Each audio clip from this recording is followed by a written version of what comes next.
बिस्मिल्लाहिर्रहमानिर्रहीम। आज से करीबन 55 बरस पहले जब मैं बरतानिया आया तो उस वक़्त बरतानिया में ब्लैक एंड वाइट टीवी था और सिर्फ दो ही चैनल थे, एक बीबीसी और एक आईटीवी, और वो भी रात 10 साढ़े 10 बजे बंद हो जाया करते थे। 24 घंटे कोई भी चैनल नहीं था। तो इन दिनों जो बरतानिया में जो प्रोग्राम पेश किए जाते थे उनमें वो सेकंड वर्ल्ड वॉर में जो हालात हुए और जो लोगों के साथ गुजरी उसका जिक्र होता था। उनमें से ज़्यादा प्रोग्राम वो थे जो है वो यहूदियों पर जिन्होंने जुल्म किया, वो नाजी जिन्होंने जुल्म किया, उनका जिक्र होता था। और एक नाजी हंटर एक तंजीम जिन्होंने जो यहूदियों पर जिन्होंने जुल्म किए नाजियों ने, उनको वो किस तरह पकड़ते थे और किस तरह कैफरे किरदार तक पहुंचाते थे। उनमें से ज़्यादा जो जर्मन थे उन्होंने अपनी आइडेंटिटी बदली, कुछ ने तो सुसाइड भी किए, कोई अपने मुल्कों से भागकर जो है वो ज़्यादातर लोग अर्जेंटाइन चले गए। लेकिन नाजी हंटर ने उनको वहाँ भी पीछा किया और उनको पकड़ कर जो है वो उनको सजाएं दी और कत्ल किए। उनमें से जो ज़्यादा जिक्र होता था, बहुत से लोगों का जिक्र हुआ, लेकिन उनमें से ज़्यादातर वो लोग थे जिनमें रूडोल्फ आइकरमैन,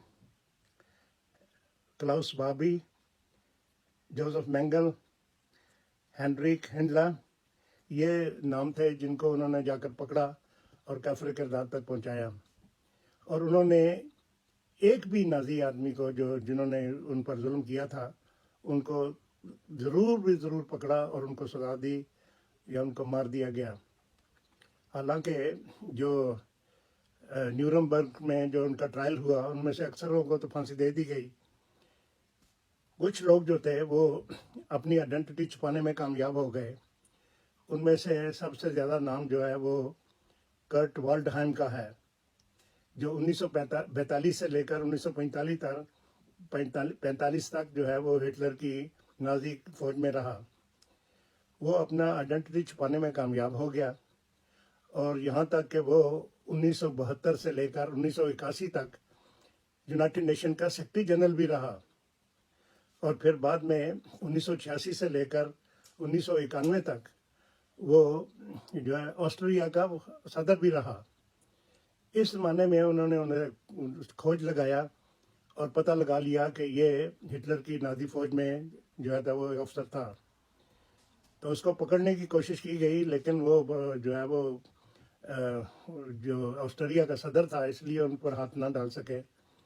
लेकिन उसे नापसंदीदा शख्स करार देकर बरतानिया और पूरे यूरोप में और अमेरिका में उसे जो है दाखिले की इजाज़त नहीं थी। तो ये इस तरह उन्होंने तमाम जो लोग जिन्होंने यहूदियों पर ज़रा भी जुल्म किया उनको उन्होंने ज़रूर पकड़ा और सजा दी। इसके अलावा जो आप सब जानते हैं कि अमेरिका में जो है वो जो ज़ायनिस्ट की हुकूमत है, ज़ायनिस्ट ही सारा कंट्रोल करते हैं, और जो सदर जो है ज़ायनिस्ट नहीं होते वो ज़ायनिस्ट से ज़्यादा ज़ायनिस्ट के हमदर्द होते हैं, और ये शुरू से ही चलता आ रहा है।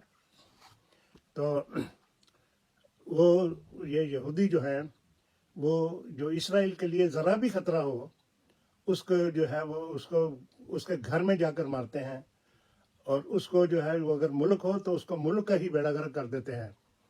इसका आपके पास सबूत है, मैं उसकी डिटेल नहीं जाना चाहता। जो इराक में वेपन ऑफ मास डिस्ट्रक्शन का एक झूठा इल्ज़ाम उन पर गढ़ा गया और इस तरह इराक का बेड़ा गर्क कर दिया। इसी तरह 9/11 का इल्ज़ाम जो है वो तालिबान पर लगाया और वहाँ तालिबान को जो है वो उनकी मुकम्मल तौर पर बेखनी कर दी गई, और आज तक उन्हें दुनिया में जो है ना वो सुकून नहीं, और ना ही दुनिया के किसी मुल्क ने उन्हें रिकग्नाइज किया है। इसी तरह जुल्फ़िकार अली भुट्टो साहब ने 1976 में ऐलान किया कि हम जो है वो न्यूक्लियर बम ज़रूर बनाएंगे और चाहे हमें घास खाना पड़े। तो उस वक़्त 1976 में नेतन्याहू जो आजकल वज़ीर आज़म हैं उस वक़्त इसराइल के नायब वज़ीर ख़ारजा थे। तो उन्होंने बरतानिया में बैठकर बीबीसी पर कहा کہ تم ایٹم بم بناؤ، وہ اپنے لوگوں کو ہی مارو گے، باہر نہیں تم نکال سکتے، اور تم کہتے ہو کہ ہم گھاس کھا لیں گے، ہم ایسا کر دیں گے پاکستان کو کہ وہاں گھاس بھی نہیں کھانے کو ملے گا۔ تو آپ جانتے ہی ہیں کہ جو ہے نا، ایران نے جب یہ کہا کہ ہم جو ہے نا ہمارا سب سے بڑا دشمن اسرائیل ہے، تو ایران کے ساتھ کیا کیا، اور وہ ان پر ایسی زبردست سینکشنز لگائیں کہ جب سینکشن میں ذرا سی بھی جو ہے نرمی کی گئی تو ایرانیوں نے اسے عید کی طرح سمجھا، اتنی خوشی ہوئی۔ تو کہنے کا مطلب یہ ہے کہ یہودی جو ہیں وہ اپنے جو دشمن ہیں یا جن سے ذرا بھی خطرہ ہو ان کو وہ قتل نہیں چھوڑتے، یہاں تک کہ ابھی حال ہی میں ایک جو ایرانین سائنٹسٹ ہے جو نیوکلیر پر کام کر رہا تھا، اس کو ایران میں جا کر مار دیا گولیوں سے۔ تو وہ کبھی نہیں چھوڑتے، چاہے معافی بھی مانگ لیں وہ معافی نہیں ملتی۔ ناظرین کرام، میرے بتانے کا یہ مقصد ہے کہ اسرائیل اس کے اپنے گھر میں، حماس میں، جن پر ان کا جو ہے نا غزہ پٹی میں جن پر ان کا مکمل کنٹرول ہے، وہاں پر حماس کام کر رہی ہے اور اسرائیل کے خلاف کام کر رہی ہے، تو وہاں پر وہ کچھ بھی نہیں کر سکے، حماس کا کچھ بھی نہیں بگاڑ سکے، اور حماس جو ہے وہ تکڑی ہوتی ہی چلی گئی، یہاں تک کہ انہوں نے اسرائیل پر حملہ کر دیا۔ یہ بات جو ہے وہ ہماری سمجھ میں تو نہیں آتی کہ ان کے ناک کے نیچے بیٹھے ہوئے جو لوگ ہیں وہ کس طرح جو ہے اتنے طاقتور ہو گئے کہ انہوں نے حملہ کر کے 1200-1400 اسرائیلیوں کو ہی مار دیا۔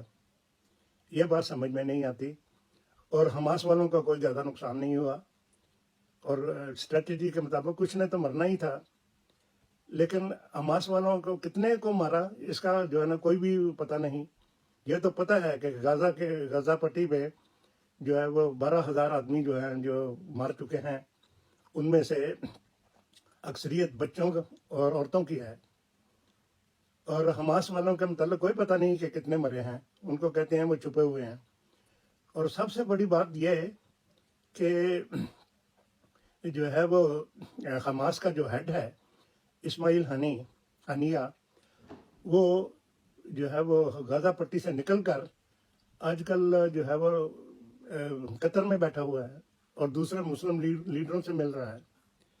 کیسے یہ ممکن ہو گیا کہ وہ آرام سے باہر نکل آیا اور آ کر جو ہے وہ قطر میں آرام سے رہ رہا ہے اور دوسرے مسلم لیڈروں سے وہ مل رہا ہے؟ یہ میری سمجھ سے بالکل باہر ہے۔ تو جب میں نے ذرا سرچ کی تو گوگل سے کرنے سے یہ پتہ چلا کہ حماس کی جو ہے وہ سب سے زیادہ مدد کرنے والا تو خود نیتن یاہو ہے، اور اسی نے جو ہے وہ نیتن یاہو نے ہی جو قطر کو کہہ کر قطر کے ذریعے جو ہے وہ ان کی جو ہے نا بلینز آف ڈالرز کی جو ہے وہ مدد کی ہوئی ہے، اور ان کو پتہ نہیں چلا کہ یہ مدد لے کر جو ہے وہ راکٹس بنا رہے ہیں، سرنگیں بنا رہے ہیں، اسرائیل کو کوئی پتہ ہی نہیں چلا۔ یہ میری سمجھ سے تو بالکل باہر ہے۔ تو پتہ یہ چلتا ہے کہ یہ حماس جو ہے وہ فلسطینیوں کی ہمدرد نہیں ہے، اور یہ اسرائیل کی اسٹریٹجی ہے کہ وہ حماس کو جو ہے وہ طاقتور بنائے، اور اپنی یہ اسٹریٹجی ہے کہ جب وہ حملہ کرے تو ہم پورے طور پر جو ہے وہ جو ہے نا یہ غزہ کی پٹی میں جتنے بھی فلسطینی ہیں ان کو ختم کر کے رکھ دیں گے۔